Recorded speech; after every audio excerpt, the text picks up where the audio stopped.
तो हमरा के भी ना समझ में आवता कि का कर दिया।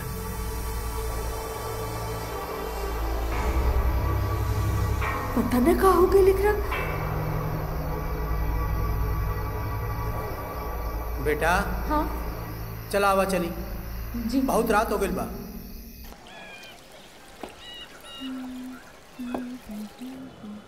इली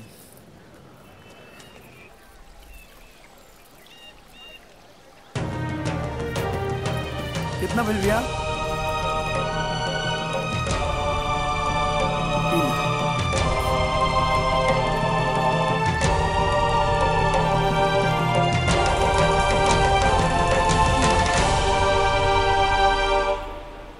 अब चल जाओ चली दी हम रख देते नहीं। वो हनुमान जी के मंदिर बा, चली दर्शन कर लिया जाओ। अभी आई चलो।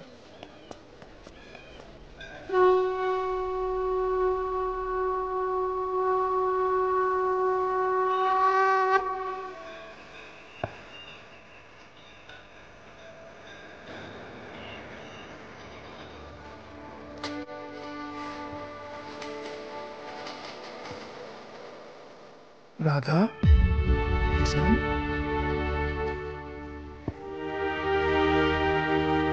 पंडित जी हमनी के राधा किशन ना है जा, ई मोना जी है और हम कृष्णा ना। तू लोग राधा किशन हो तो हनी के दूसर जन्म भइल बा का? ई राधा बिटिया है और तू किशन, तू लोगन के पुनर्जन्म भइल बा। पुनर्जन्म? देखिए ये क्या बोल रहे हैं आप? हाँ बिटिया, तू पिछले जन्म में विष्णुपुर के जमींदार गिरधारी सेठ के बिटिया राधा रहलू और ये मल्लाह किशन। लगाता यही दिन खातिर भगवान हमरा के जिंदा रखले बड़े। पंडित जी आप क्या कह रहे हैं? हमें तो कुछ समझ में नहीं आ रहा। कबो कबो प्रकृति के खेल इतना निराला होला कि मनुष्य ओकरा पे कौनो सहज भाव से विश्वास ना कर सकेला। ये कैसे हो सकेला? आज हमहू हैरान बानी उनके चमत्कार पे।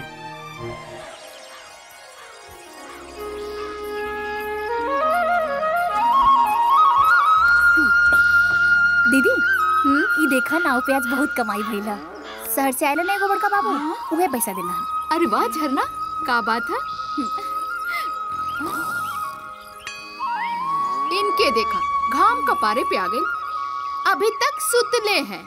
हाँ, अब देखिए 12 बजे उठिए, उठ के ठूस ली हैं। का है रे? सवेरे सवेरे का बकरी नियन चिल्लात है? सुते ना दे भी पागल कहीं के। अभी और ही सुतवा?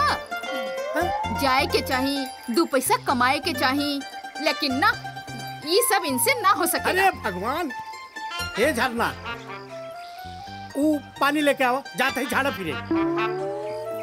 अब इनके पानियों देवे के पड़ी ना, हम ढेला में पोंछ के आ जाए। जा जा चला झरना चला।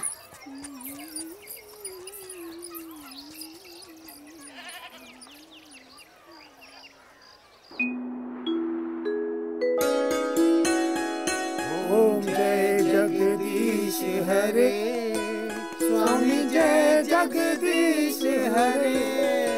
भक्त जनों के संकट, भास जनों के संकट क्षण में दूर करे।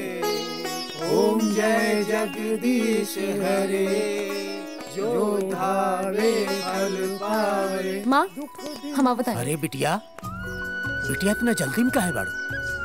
बाबूजी आज पहला दिन बा, अगर जल्दी ना जाए ना तो क्लास छूट जाए। हम जाते हाँ हैं। बिटिया, पहले आरती ले ला, प्रसाद ले ला, प्रणाम फिर पंडित जी। कॉलेज जा। ला आवा आरती ला। जय भवानी।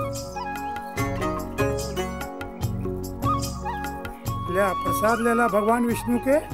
एकदम पढ़ाई में एकदम अव्वल है। ला ठीक बा। जय भवानी। प्रणाम पंडित जी। तथास्तु। प्रणाम। खुश रह बेटा। खुश रह। प्रणाम पापा। खुश रह। हाँ, जा। राधा बिटिया भी ना, ला तू लोग ला प्रसाद। जय सत्यनारायण बाबा जय। ला बोलो सत्यनारायण भगवान की जय।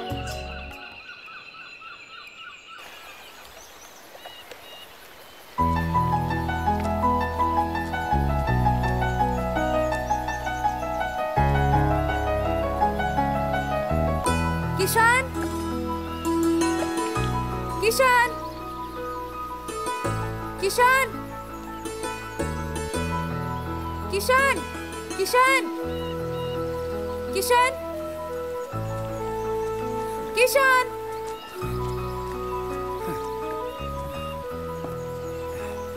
छोटी मालकिन ई रहल गुलाब। हुल्लावल तू कबो ना भूलेला। हम समझ गई यही लावे में तोके देर हो गई ना। जी ठीक बा। अच्छा चलो जल्दी करा, लागत है कि आज कॉलेज के पहला क्लास छूट जाई हमार। चलो जल्दी आवा। हाँ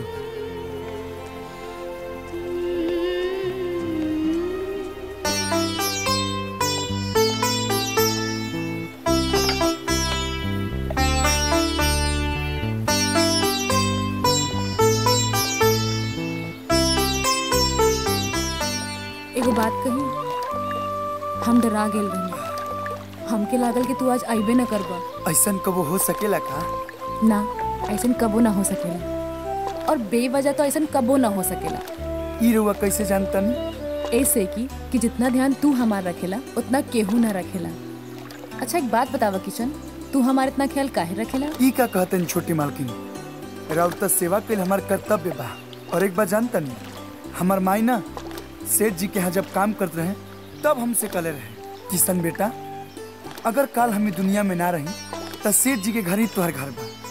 हाँ और ओहिजा से जौन भी आदेश आई ओकरा के पूरा कैल ही तोहर कर्तव्य बा। हाँ अब रउआ के ए पार से ओ पार ले गई, कॉलेज पहुँचावल, और कॉलेज से जब रउआ आई तो ओ पार से ए पार ले आवल हमार जिम्मेदारी। ठीक बा, हम समझ गई। तू हमार ख्याल बस यही खातिर रखेला कि हम तोहार जिम्मेदारी बानी, बस यही लाना। चला चला जल्दी चलो ना, तो हमें कॉलेज के लिए देर हो जाए। आगे नहीं जा। हाँ आई।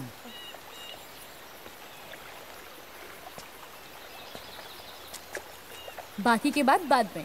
जी